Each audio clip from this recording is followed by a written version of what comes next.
जब तक तुम्हारे हृदय में नाम नहीं चल रहा, पूरी पृथ्वी में घूम जाओ, कहीं शांति नहीं मिलेगी। ये महापुरुषों के वचन है।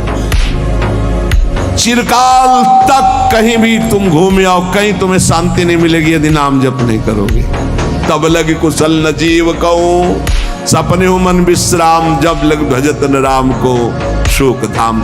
अभी समय है, अभी मृत्यु तुम्हारे ऊपर आक्रमण नहीं कर रही, इसी क्षण नाम जप कर लो, राधा राधा राधा। हर साधक को 2-4 किलोमीटर दौड़ लगानी चाहिए, 40 मिनट व्यायाम करना चाहिए। व्यायाम जरूरी, शरीर को थकाना ब्रह्मचर्य के लिए आवश्यक है। ना मानो तो भगवान, आप क्या करें, कह ही सकते हैं। रसास्वादन के लोभ से जो भोजन किया जाता है वह ब्रह्मचर्य में बड़ा हानिकारक होता है। इंद्रियां बस में नहीं होती, तमोगुण बढ़ जाता है। ब्रह्मचर्य से ये भगवान की कृपा शक्ति है। जो इसका पतन करते हैं निसंदेह वो किसी योग्य नहीं रह जाते। ब्रह्मचर्य का ह्रास जीवन का नाश अर्थात मृत्यु, संपूर्णतः सत्यनाश, सर्वनाश, मृत्यु, ब्रह्मचर्य नाश।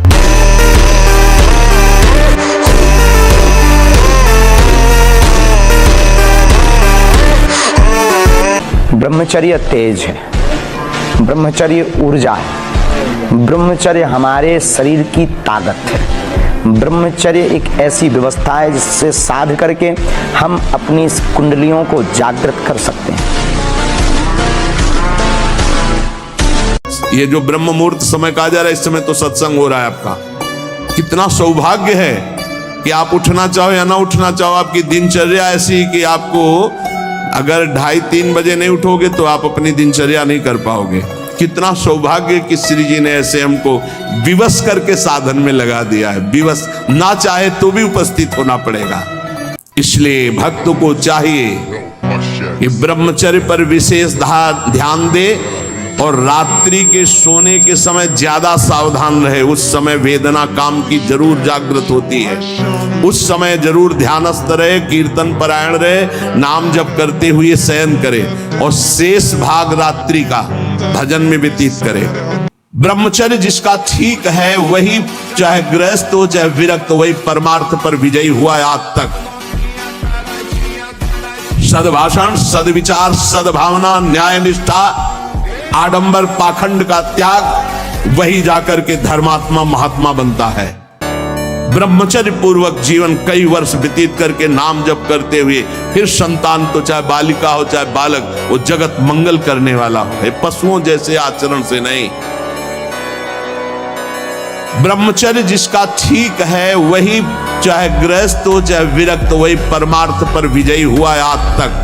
फिर 1000 वर्ष तक रहकर भगवान वासुकी, भगवान शेष, अनंत फणधारी, इनका जब जब वो सहवास करते तो हजारों वर्ष ब्रह्मचर्य रह के तो बलिष्ठ देवता, बलिष्ठ दैत्य सब उन्हीं से प्रकाशित हुए, कश्यप जी से। ब्रह्मचर्य पूर्वक जीवन कई वर्ष व्यतीत करके नाम जप करते हुए फिर संतान तो चाहे बालिका हो चाहे बालक, वो जगत मंगल करने वाला है, पशुओं जैसे आचरण से नहीं। ब्रह्मचर्य परम जीवन, परम पुरुषार्थ ब्रह्ममय है। 10,000 वर्ष तक ब्रह्मचर्य रह करके कश्यप जी ने जब संतानोत्पत्ति का संकल्प किया तो विनता जी से भगवान गरुण जी का प्रादुर्भाव हुआ। भगवान अरुण जी का, जो सूर्य के सारथी और जो हरि के वाहन गरुड़ जी, अरुण जी को बचाने के लिए 1 घंटा व्यायाम की जरूरत है। दवा कोई वर्जिश से बेहतर नहीं, नुक्सा है कम कर, बालान से शक्ति बढ़े, फुर्तील है, चोट न अधिक पिराए, अन्न पचे चंगा रहे, कसरत सदा पाए। कम से कम 1500 दंड बैठक मारियो, फिर 2-4-6 घंटे पद्मासन सिद्धासन में नस नाड़ी एकदम शुद्ध, तब वो ब्रह्मचर्य लगना चाहिए कि ब्रह्मचारी जाए। ब्रह्मचर्य में जीवन, परम पुरुषार्थ में जीवन होता है। ब्रह्मचर्य ही ब्रह्म की प्राप्ति का मुख्य हेतु होता है। ये मुख्य हेतु होता है। मान लो जिसके त्यागने में इतना सुख है, उसको रोकने में कितना सुख होगा। मान लो को कोई भ्रम है तो एक बार बॉडी देखो, जो इसने कभी मांस नहीं खाया, अंडा ने, क्योंकि संतों का आश्रित कोई ऐसा काम थोड़ी करेगा, तो जो हाँ, और पूरा बल पूरा, और जैसे लोग कहते हैं ये नहीं बनेंगे, तो ये भी दिखा दिया कर कैसे, हाँ ये हाँ। तो देखो इससे क्या है, इससे हमारी समाज को जो हम चिल्ला चिल्ला के कह रहे हैं कि आप मांस मत खाओ, मछली मत खाओ, तो कहते हैं हम बलहीन हो जाएंगे, तो इससे प्रमाण मिलेगा कि संयम और साधना से कैसा बल आता है। आप मांस खाने से आप मोटे हो सकते हो, चर्बी बढ़ सकती है, लेकिन अगर आप ब्रह्मचर्य से हो, अध्यात्म में चलते हो, पवित्र आचरण करते हो, तो आप अपने से डबल वजन वाले को पटक सकते हो। तो आज क्या है, ना हम निगमा अनुशासन में हैं, ना गुरु अनुशासन में हैं, तो मन हमारा मनमानी आचरण करता और भ्रष्ट होते चले जाते हैं। बहुत विचित्र संसार, बहुत। अभी तो क्या है, कुछ दिन बाद और देखना, आज ही आप सत्संग में सुन रहे थे कि अभी वो समय नहीं आया जो कलयुग का समय है, अभी अन्य युगों से अच्छा है, आगे जो इसका स्वरूप आएगा वो और विचित्र है। मनमानी आचरण, केवल मनमानी आचरण, हरि गुरु की कोई महत्ता नहीं, कोई। आप प्रयास कीजिए, सफलता उसके हाथ में। वो क्या बनाना चाहता है, आपको क्या करना चाहता है, मालिक जाने ना। दिन है तो रात आएगी, रात है तो निश्चित दिन आएगा। आज असफलता है तो निश्चित कल सफलता होगी। आज सफल हो तो कल असफल होने के लिए तैयार रहो। ब्रह्मचर्य के पहले हमें बैठना है, कुछ बातें डिलीट करनी है, कुछ बातें पुनः स्थापित करनी है। बैठकर हमें अपनी दिनचर्या पर दृष्टि डालनी है। आज गलती क्या हुई, कि प्रारंभ में ही गुरुदेव भगवान संन्यास मार्ग में जिन्होंने हमें नैष्ठिक ब्रह्मचर्य का उपदेश किया था, उन्होंने ये बात डाल दी थी कि आपकी दिनचर्या कैसी हुई आपको रोज जांचना है। उनमें से जो गलती हुई वो अपने दिमाग में बैठाना है। जो बातें आपके साधन के विरुद्ध है उनको नष्ट करना है। उनका नष्ट करना मतलब उनको स्वीकार ना करना होता है। जो गलती हुई आगे से ना हो, क्यों हुई ऐसा समझो। माता पिता भले कड़वा बोले, लेकिन जितना वो प्यार करते हैं ना हृदय से, दूसरा नहीं करेगा। चाहे जितना दुख हो, जब माँ ऐसे हृदय से लगा लेती ना, तो एक असीम आनंद मिलता है। देखो, माता पिता सबसे बड़े परमात्मा है हमारे, वो गुरु है, सबको मानना चाहिए। वयोवृद्ध माता पिता का व्यवहार नहीं देखना चाहिए, वो चाहे गाली दें, कड़वा व्यवहार करें, पर आपको है कि जब तक उनका शरीर रहे, उनकी दासता से युक्त रहोगे तो जीवन सुखी। हम वैसे भी कहते हैं, हर परिस्थिति में जब तक जिसका जिससे काम निकलता है तब तक वो यार है, मित्र है, प्यार है, सब है। और जिस दिन काम लायक नहीं रहा तो न यार, न प्यार, न मित्र, न कोई संबंध नहीं। ये संसार बड़ा झूठा खेल वाला है। यहाँ स्वार्थ का सब प्रेम है, स्वार्थ हटा तो फिर कोई प्रेम नहीं करता। किसी भी स्थिति में भगवत विस्मरण ना हो, ये मुझे अभ्यास करना है। हम प्रसाद पाए तो एक एक कवल ध्यान पूर्वक पाए, जल्दी नहीं। पानी भी पिए तो एक एक घूंट जिसमें नाम मिला हुआ जा रहा है। हम वार्ता भी करें तो नाम का चिंतन करते हुए करें, एकदम फ्री वार्ता ना करें, जो आया उससे एकदम फ्लो में बोलते चले जा रहे हैं। हम बहुत सावधान होकर दृष्टि बचाएं, श्रवणेंद्रिय बचाएं, हमारा नाम स्मरण न छूटे। हम दौड़ भी लगावें, नाम, व्यायाम करें, प्राणायाम करें, गृहस्थी के कार्य करें, जो भी दिनचर्या हो, नाम न छूटे, ऐसा अभ्यास करें। हाँ, ये जरूर कि नाम जप करते हुए किसी दूसरे को हल्का मत समझो, किसी को नीच मत समझो, अपने को अभिमान में मत लाओ। अच्छा आदमी भी देखो, गंदा आदमी, बंद हो जाएगा भजन, क्योंकि सब में भगवान बैठे हुए हैं। नाटक मंच पर वही बहुत रोल कर रहे हैं। अब ये ना समझ पाओ तो इतना तो समझ लो कि सब में भगवान है, हमको सबसे नीचे बनकर रहना है।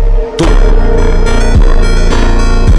इसलिए हमारी प्रार्थना है कि ब्रह्म ज्ञान, भगवत प्रेम, ये बहुत ऊंचाई पे रखा हुआ है। ये ऐसे नहीं है कि आप ऐसे तोड़ो खा लो, बहुत ऊंचाई पे है। उसके लिए आपको चरित्र पवित्र रखना पड़ेगा। नाम जब करना होगा, दूसरों का उपकार करना हो, ये देह मिली है, दूसरों का माता पिता परिवार ये तो अपने है ही है। गली चलते अगर किसी पशु पक्षी की भी सेवा करनी पड़े तो हम उसके लिए भी राजी रहे, तब जाकर हमारा हृदय पवित्र होगा। फिर हमको भगवान गुरुदेव की कृपा, एक मतलब दिव्यता आने लगेगी।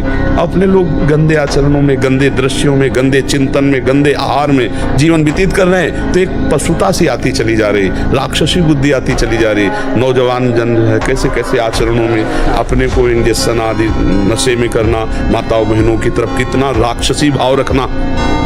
देखो घटनाएं होती रहती ना, सुनते मतलब राक्षस है ना, राक्षस पूरा राक्षस है, मार ऐसे मारा, ऐसे मारा, ऐसे, और अपनी वासना की, तो राक्षस है कि नहीं? आज हमारे समाज में आचरण की महत्ता कम होती चली जा रही, नहीं होती चली जा रही। संयम, पवित्रता, आचरण, इनका बहुत ह्रास हो रहा है। आप शरीर पवित्र रख के देखो, 1 महीना जूठा मुंह मत रखना, शरीर पवित्र रखो और ब्रह्मचर्य रह के देखो, 1 महीने में आपको ऐसा लगेगा आप देवता हैं। तो भैया 11 वर्ष की अवस्था से घर से निकले थे भगवत कृपा से, और अभी आप जो अवस्था देख रहे हैं कुछ दिन की है। ये जो आप देख रहे हैं भीड़ और भड़ाके, सब माया का जो लीला विलास है भगवान का, कुछ दिन देख रहे हैं, पूरा जीवन हो गया जलते हुए। और इस जलन में जो आनंद मिला हम तुम्हें कैसे बताएं, उसी आनंद को आप श्रवण कर रहे हो। ऐसा ना समझे कि ये हम केवल बोल ही रहे हैं, इसको सहा नहीं गया पूरी जीवन। अगर हमारा जीवन प्रभु के लिए है तो प्रभु सिर्फ मेरे हैं ऐसा अनुभव होता है, सिर्फ मेरे प्रीतम, मेरे स्वामी। और कितना दुलार करते हम तुम्हें कैसे बताएं, वाणी की सामर्थ्य नहीं कि दुलार कैसे उनका दुलार होता है। एक रस स्थिति पाने के लिए आप नित्य अभ्यास भजन का जो कर रहे हैं उसमें अंतराय क्यों आ गया, निरंतरता क्यों नहीं रही, नाम कैसे छूट गया, रूप का ध्यान कैसे छूट गया, ये काम का स्मरण कैसे आ गया, ये क्रोध क्यों आया, ये द्वेष की प्रवृत्ति क्यों आई, निंदा क्यों सुनाई दी। ये अपने को देखना है, आप उपासक हैं। एक एक सेकंड का हिसाब होगा, ध्यान रखना। चाहे शास्त्र विरुद्ध आचरण करोगे तो या शास्त्र अनुकूल आचरण करोगे तो, ऐसा ना समझो कि कोई देख नहीं रहा। हमारा दयालु प्रीतम तुम्हारे हृदय में बैठे तुम्हारी जलन को देख रहा है। तुम उसके लिए जल रहे हो, तुम उसके लिए सब सह रहे हो, सबका उपहास सह रहे हो, सबकी निंदा सह रहे हो और नाना प्रकार के सांसारिक आकर्षणों का वेग सह रहे हो। केवल मन निश्चल राखे धनी धनी जननी तेरी रे, नरसिंह मेहता जी। इंद्रियों को वश में करो, नेत्र सबसे खतरनाक, इनको बहुत सावधान रखो, बहुत। ये चंचलता, नेत्रों की चंचलता। भगवत चर्चा हो रही तो हो सकता है शब्द ना सुन पाओ, लेकिन विषय चर्चा हो रही है तो आप 10-5 हाथ दूर होगे तो भी श्रवणेंद्री पकड़ लेगी क्या बातें हो रही। निंदा, स्तुति, विषय चर्चा, इंद्रियों को शासन में रखो, इंद्रियों को वश में करो, क्योंकि ये ज्ञान विज्ञान का नाश करने वाले महापापी काम इन्हीं के वशीभूत होकर तुम्हें नष्ट करते। मार डाल इस पापी को, मार इस काम को, नष्ट कर। तस्मात् तुम इंद्रियाण्यादौ नियम भरतर्षभ। ये महाभारत सबको लड़नी पड़ेगी, महाभारत सबको लड़नी पड़ेगी। अगर आपको अपने स्वराज्य सिंहासन पर बैठना है, मुक्त होना है, तो ये युद्ध स्वीकार करना पड़ेगा, ये चुनौती स्वीकार करनी पड़ेगी। भगवान कह रहे इंद्रियों को वश में कर, ज्ञान विज्ञान का नाश करने वाले इस महापापी काम को अवश्य बलपूर्वक मार। ग्रंथ मत पढ़ो, कापी ऐसी पुस्तिका जो ब्रह्मचर्यहीनता वाली है। ऐसे कोई दृश्य मोबाइल से मत देखो जो ब्रह्मचर्यहीनता वाले हैं। ऐसे कोई दृश्य बाहर मत देखो, पशु पक्षी आदि मैथुन करते हुए, ऐसे कभी मत देखो। इसका बहुत बड़ा प्रभाव होता है। अगर इन 3 का संयम कर सको तो आपके ब्रह्मचर्य में बहुत लाभ मिलेगा।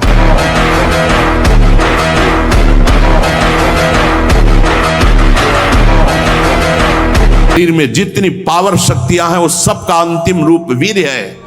सबका अंतिम रूप, सप्तम धातु का अंतिम रूप बनता है जाकर वीर। और उस पावर का नाश करने वाला कभी स्वस्थ रह सकता है? कैसी बुद्धि है, कैसा उपदेश है।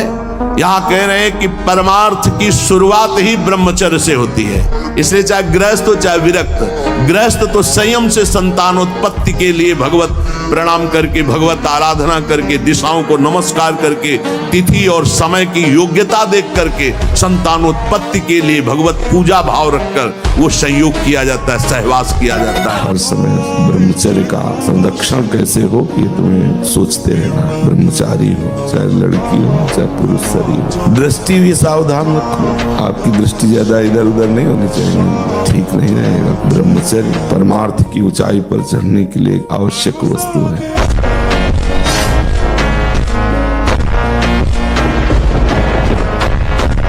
मैं नौजवानों से फिर कहना चाहता हूँ, हिम्मत मत हार, फिर उठे, अपने गांडीव की टंकार सुना और इस वासना के युद्ध में अपने ब्रह्मचर्य की हुंकार सुना और कह दे कि अब की बार युद्ध हुआ तो आर पार होगा और वासना पर सीधा प्रहार होगा और मेरा ब्रह्मचर्य पर पूर्ण अधिकार होगा।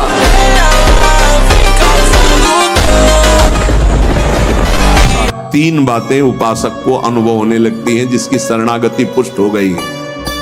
भगवान मेरे समीप हैं, देखो महापुरुषों के वचन, भगवान सहस्त्रों हाथों से मुझे घेरे हुए हैं, भगवान मुझे स्वीकार कर चुके हैं। ये तीन बातें शरणागत के अंदर आ जाती हैं। देखो आपको अनुभव होता है भगवान मेरे समीप है। अगर नहीं हो रहा तो अभी आपका कोई है, इसीलिए नहीं हो रहा। ये